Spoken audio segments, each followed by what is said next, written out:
Guys আমি আজকে এসেছি এই মাঠে মাঠে কেউখালির মাঠের এইদিকে। তো গাইজ এই বট গাছটা আপনারা দেখতেই পাচ্ছেন।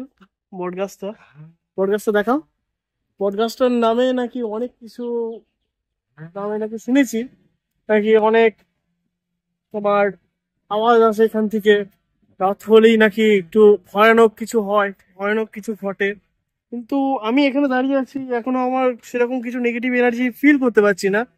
বাট সবাই বলে নাকি শুনেছি যে এরকম, কিন্তু আমি এখনো পর্যন্ত কিছু নেগেটিভ এনার্জি ফিল করতে পারছি না। কিন্তু খুবই ভালো লাগছে এই জায়গাটা, একটু ছাউনি আছে, চারিদিকে রোদ, ওদিকে সব মাঠ। দেখাও, মাঠটা দেখাও সবাইকে। এইদিকে সব মাঠ আছে, এইদিকে খুবই সুন্দর লাগে জায়গাটা, ছাউনিতে দাঁড়িয়ে। কিন্তু আমি এখনো পর্যন্ত যা শুনেছি লোকের মুখ থেকে, সেটা কিন্তু এখনো পর্যন্ত বিশ্বাস হয়নি। কিন্তু এই তোমার ফিলিংসটা খুব সুন্দর লাগে, খুব সুন্দর ফুরফুরে হাওয়া আসছে, একটা পজিটিভ এনার্জি আসছে, নেগেটিভ এনার্জি আসছে না। খুব সুন্দর। বট গাছটার অনেক বয়স, প্রায় 400-র উপরে। 400 বছর হবে না বট গাছটার বয়স? আনুমানিক 400 বছর। 400 বছর। আনুমানিক 400 বছর মতো বয়স হবে। তার বেশিও হতে পারে, কমও হতে পারে, ঠিক এক্সাক্ট জানি না।